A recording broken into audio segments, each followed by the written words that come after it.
बिस्मिल्लाहिर्रहमानिर्रहीम। अस्सलामु अलैकुम वरहमतुल्लाहि वबरकातुहू। डियर स्टूडेंट्स, चैप्टर नंबर 2 का रिव्यू चल रहा था और हमने उसमें सबसे पहले सेल्स के बारे में पढ़ा था और उसके बाद हमने प्लांट के सिस्टम्स के बारे में गुफ्तगू की। तो चैप्टर नंबर 2 में हमारा दूसरा मौजू ह्यूमन बॉडी सिस्टम्स के बारे में था। आज हम उसको रिव्यू करने जा रहे हैं, यानी हम इसमें ये देखेंगे कि हमने उस सिस्टम की या उस प्रोसेस की डेफिनेशन क्या पढ़ी थी, जैसे डाइजेशन की डेफिनेशन, रेस्पिरेशन और एक्सक्रीशन डेफिनेशन, और उसके बाद सिस्टम्स के पार्ट्स, और उसके बाद ये सिस्टम बॉडी में किस तरह काम करते हैं ये हमने देखा था। तो हर एक क्लास में अलग-अलग सिस्टम के बारे में काफ़ी तवील गुफ्तगू हुई और उसमें हमने आपको बहुत सारी चीज़ें बताई। अब हम उस गुफ्तगू को समेटने जा रहे हैं और समराइज करने जा रहे हैं। तो हर सिस्टम के बारे में जो मेन पॉइंट्स हैं सिर्फ वही डिस्कस किए जाएंगे। ठीक है, तवज्जो से सुनिएगा तो इंशाल्लाह मजीद अच्छी तरह ज़हन नशीन हो जाएगा। तो शुरू करते हैं आज की क्लास ह्यूमन बॉडी सिस्टम्स के बारे में। सबसे पहले हमने बात की थी डाइजेस्टिव सिस्टम के बारे में। डाइजेस्टिव सिस्टम की बात शुरू करने से पहले हमने आपको डाइजेशन की डेफिनेशन बताई थी, याद है? Digestion, the process of breakdown of food into simple and absorbable particle is called digestion. उसके बाद हमने बात की थी डाइजेस्टिव सिस्टम के पार्ट्स के बारे में। तो डाइजेस्टिव सिस्टम के पार्ट्स क्या क्या हैं? माउथ, जिसका एक और नाम भी हमने आपको बताया था, क्या कहते हैं माउथ को? सही नाम क्या है? Buccal cavity. ओके। उसके बाद दूसरा पार्ट फूड पाइप, इसका भी हमने आपको एक और नाम बताया था, oesophagus. Third part stomach, small intestine, and the last one is large intestine. और लार्ज इंटेस्टाइन के बारे के हमने पार्ट्स भी आपको बताए थे, रेक्टम और एनस, जो डाइजेस्टिव सिस्टम का आखिरी पार्ट होता है। उसके बाद हमने प्रोसेस ऑफ डाइजेशन आपको पढ़ाया था, या डाइजेस्टिव सिस्टम हमारी बॉडी में किस तरह वर्क करता है उसके बारे में हमने आपको बताया था, और एनिमेशन के जरिए कुछ समझाने की कोशिश की थी कि जब ग़िज़ा हमारी बॉडी में दाखिल की जाती है, यानी हम जब खाने को मुंह में रखते हैं तो उसके बाद क्या होता है, उसे दांतों के जरिए चबाया जाता है, उसमें सलाइवा मिक्स होता है जो कि सलाइवरी ग्लैंड से निकलता है, और उसके बाद अच्छी तरह से चबाने के बाद एक बोलस की शक्ल में ऑसोफेगस के जरिए कहाँ पहुंचा दिया जाता है? स्टमक में। स्टमक में मजीद इस पर जो है वो गैस्ट्रिक जूसेस काम करते हैं, और स्टमक की एक्टिविटी की वजह से खाना पेस्ट में कन्वर्ट हो जाता है, और उसके बाद इस पेस्ट को कहाँ भेज दिया जाता है? स्मॉल इंटेस्टाइन में। स्मॉल इंटेस्टाइन में इंटेस्टाइनल जूस होते हैं और पैंक्रियाटिक जूस और लिवर से जो सिक्रीशन आती है यानी बाइल, तो ये तमाम चीजें मिलकर फूड को मुकम्मल तौर पर डाइजेस्ट कर देती हैं, यानी एब्जॉर्बेबल बना देती हैं, और स्मॉल इंटेस्टाइन से ही एब्जॉर्प्शन का अमल भी शुरू हो जाता है, यानी ग़िज़ा जो डाइजेस्ट हो चुकी थी वो बॉडी में एब्जॉर्ब हो जाती है, यानी ब्लड में उसको पहुंचा दिया जाता है। और उसके बाद जो बचा हुआ फूड होता है जिसको अनडाइजेस्टेड फूड कहते हैं, वो लार्ज इंटेस्टाइन में आता है, यहाँ इसमें से वाटर और मिनरल्स और विटामिन्स को एब्जॉर्ब कर लिया जाता है, और उसके बाद जो रह जाने वाला मटेरियल है उसको हम फीसिस कहते हैं, यानी पखाना, वो रेक्टम में पहुंचा दिया जाता है और एनस के जरिए बॉडी से बाहर खारिज कर दिया जाता है। तो डाइजेस्टिव सिस्टम के बारे में हमने पहले बहुत तफसील से पढ़ा था, हमने आपके सामने ये मुख्तसरन जो चीदा बातें हैं, जो खास बातें हैं, जो मेन पॉइंट्स हैं, वो आपके सामने बयान कर दिए। उसके बाद हमने बात की थी रेस्पिरेटरी सिस्टम के बारे में। कौन सा सिस्टम है ये? Respiratory system. रेस्पिरेटरी सिस्टम के बारे में पहले हमने आपको क्या बताया? Definition of respiration. रेस्पिरेशन की डेफिनेशन हमने क्या बताई थी? Oxidation of food. ठीक है, यानी फूड से एनर्जी रिलीज करने का अमल क्या कहलाता है? रेस्पिरेशन।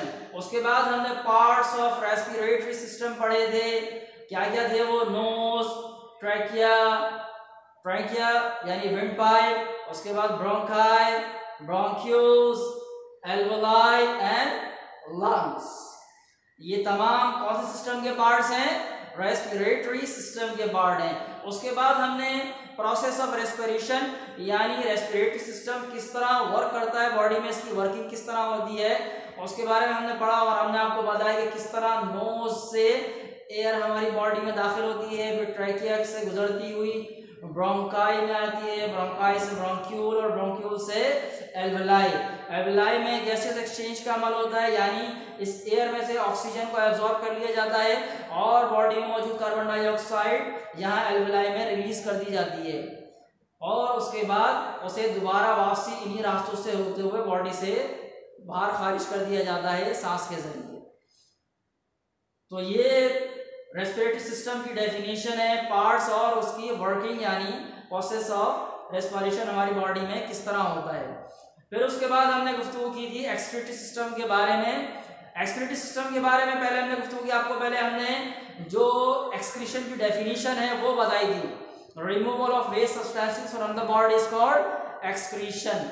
उसके बाद हमने आपको दो मेन ऑर्गन बताए थे हमारी बॉडी में जो एक्सक्रीशन का काम करते हैं, याद है कौन कौन से? Kidneys and lungs. तो किडनीज और लंग्स के बारे में बताया था कि दोनों एक्सक्रीशन का काम करते हैं। किडनी कौन से मटेरियल को निकालती है? Excess amount of water and nitrogenous waste को, और लंग्स कौन से वेस्ट मटेरियल को रिलीज करते हैं, बाहर बॉडी से बाहर निकालते हैं, ये कार्बन डाइऑक्साइड को बॉडी से बाहर निकालते हैं। फिर उसके बाद हमने बॉडी में जो हमारा एक्सक्रीटरी सिस्टम है उसके पार्ट्स के आपको बताए, क्या क्या पार्ट्स थे उसके? Kidneys, ureters, bladder and urethra, ये चार पार्ट्स हैं। और उसके बाद फिर हमने आपको ये बताया था कि बॉडी में एक्सक्रीटरी सिस्टम किस तरह वर्क करता है, उसकी वर्किंग क्या है, यानी प्रोसेस ऑफ एक्सक्रीशन किस तरह होता है। बॉडी का जितना भी ब्लड है वो सारा कहाँ से गुजरता है? किडनीज में से गुजरता है, दो आर्टरीज के जरिए, जो रीनल आर्टरीज होती हैं उनके जरिए किडनी में आता है, और किडनी के अंदर स्पेशल स्ट्रक्चर होते हैं जो इस ब्लड को फिल्टर करते हैं और इसमें से वेस्ट मटेरियल और एक्सेस अमाउंट ऑफ वाटर निकाल के कहाँ छोड़ देते हैं? यूरेटर में, और बाकी ब्लड वापस बॉडी में चला जाता है। तो ये जो वेस्ट मटेरियल और एक्सेस अमाउंट ऑफ वाटर है वो यूरेटर के जरिए कहाँ आते हैं? फिर ब्लैडर में, और ब्लैडर में आने के बाद यूरिथ्रा के जरिए पेशाब की सूरत में, यूरिन की सूरत में बॉडी से बाहर खारिज कर दिए जाते हैं। उसके बाद हमने बात की थी नर्वस सिस्टम के बारे में।